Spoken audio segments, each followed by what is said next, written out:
Alrighty, welcome back everyone. We just talked about all the first-year quarterbacks across the country and what to expect from them in 2024. And now let's talk about some other guys and what to expect from them in 2024. We have a number of talented defenders that maybe were a little bit under the radar last year that are ready to burst onto the scene this year. This is the second time we've done this, so if you want to go check out part 1, it is on our page on YouTube, so definitely check that out. But there are tons of guys, so let's jump right in. And the guy that jumped off the page last year as a freshman was CJ Allen, the linebacker at UGA. Middle linebackers at UGA tend to be really good. There are a number of guys that come to mind when you think about that position, whether you want to go all the way back to Jarvis Jones or a little bit more recently in Roquan Smith. Jamon Dumas-Johnson even a year ago was a very talented kid, but CJ Allen took over, and he did not look back. He was the only freshman on UGA last year to play over 300 snaps, which is just a remarkable achievement on a team that does not play freshmen very often. But in my eyes, this kid could be a Roquan Smith-level middle linebacker for Georgia. He could be a kid that leaves with a butt kiss award and leaves with everyone in Athens singing his praises because he's just uber talented. There is not a tackle that he cannot make. He is athletic enough to drop into coverage, even at his size. And having guys like Smile Munden and Rylan Wilson right next to him is going to be super helpful because in a lot of these defensive rotations especially, it's about keeping guys fresh. And especially a guy that plays with as much energy and, speed as CJ Allen does, keeping him fresh is going to be a huge part of this. So having a number of different linebackers in that room that can kind of pick up the slack as needed and give him a rest when he needs it, when he's in the game, he's going to be an absolute game wrecker. So very excited to see what he can do.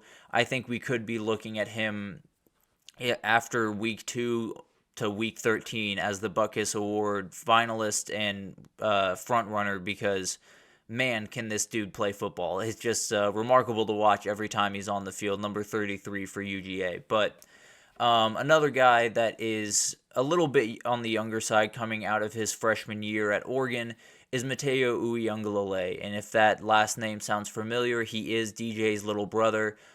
He committed to Oregon just before DJ committed to Oregon State. So there was a little bit of a brother connection there in those decisions.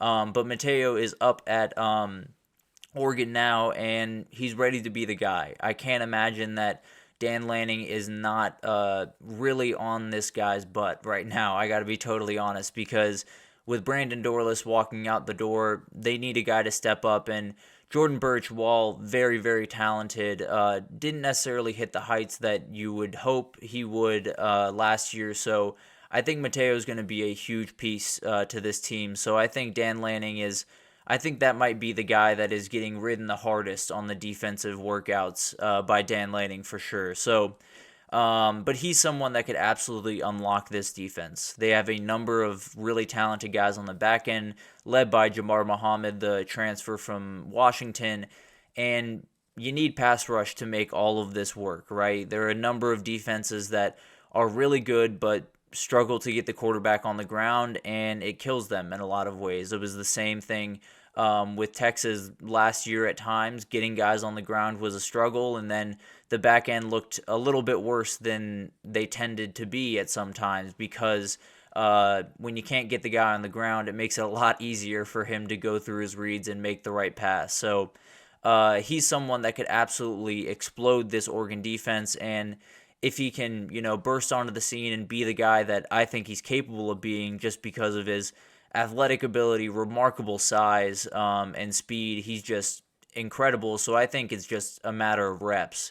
And if he can get those reps and he can take advantage of them, I think this Oregon defensive line could be just remarkable. I think it's really good on paper, but in practice, Mateo Uiagalelei is going to be a huge part of that, of taking that from paper to reality.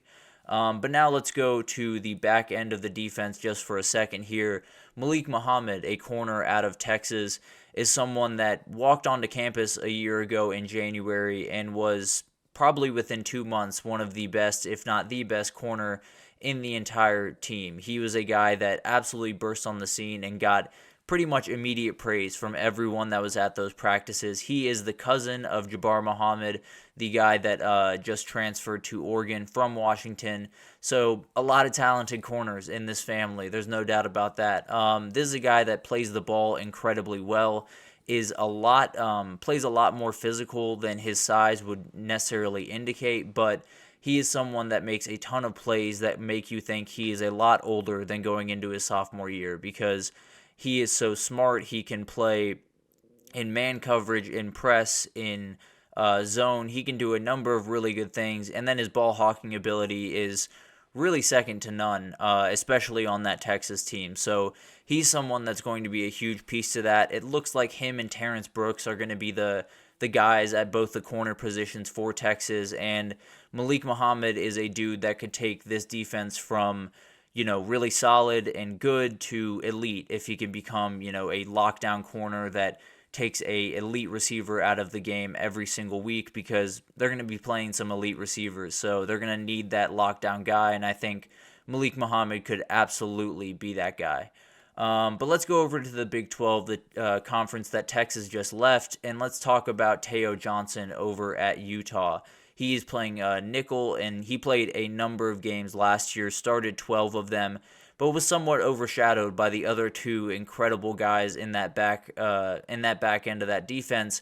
Sione Vaki and Cole Bishop are just remarkable. So there's only so much praise to go around, but now he's got to carry a little bit more of that weight. He's got to be that leader on and off the field. So very excited to see what he can do. I think he's very interesting for a number of reasons, and the number one reason in my mind is he came into Utah as a wide receiver and then transitioned to nickel after his freshman year.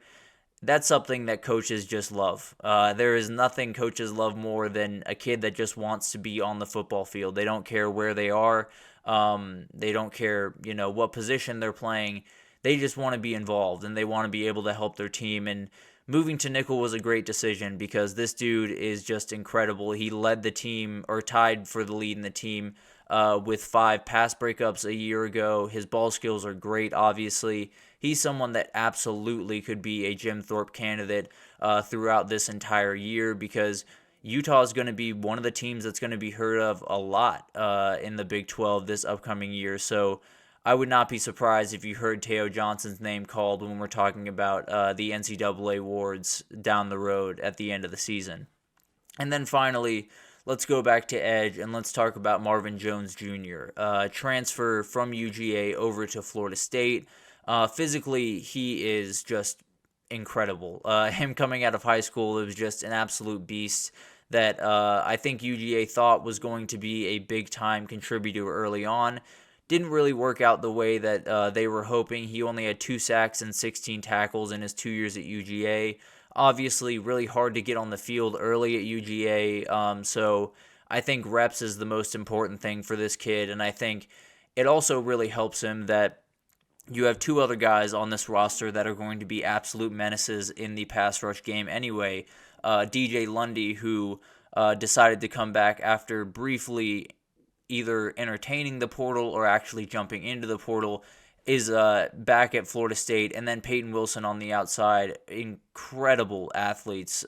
So both guys that could really help him out, because it takes a little bit of the pressure off him, and also once he comes into the game, whether it's a third down package or whatever, there are going to be some very tired offensive tackles that he's going to be going up against, so he can take full advantage of that.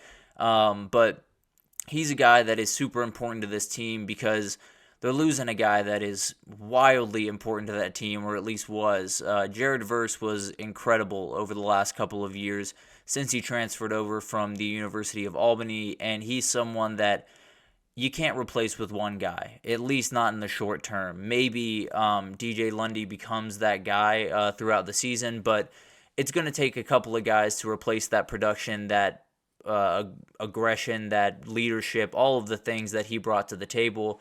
And Marvin Jones Jr. has just got to be one of those guys for them to be successful. He's someone that is super talented, that has a very high ceiling, but we haven't seen him hit it quite yet. So I really hope that we get to. I hope that he kind of bursts onto the scene and really helps out this Florida State team this upcoming year, because they're going to need a lot of help at edge rusher with one of the best edge rushers in the entire country walking out the door in Jared Verse. But still tons of guys that I didn't get to in this segment, so there will be a part 3. If you have any guys that you think might break out, definitely drop them in the comments, and maybe I can work them into the next segment and give you my take on what they could do this upcoming season, because I know there are a number of teams that I'm a little bit less well-versed in, so would love to hear from you guys.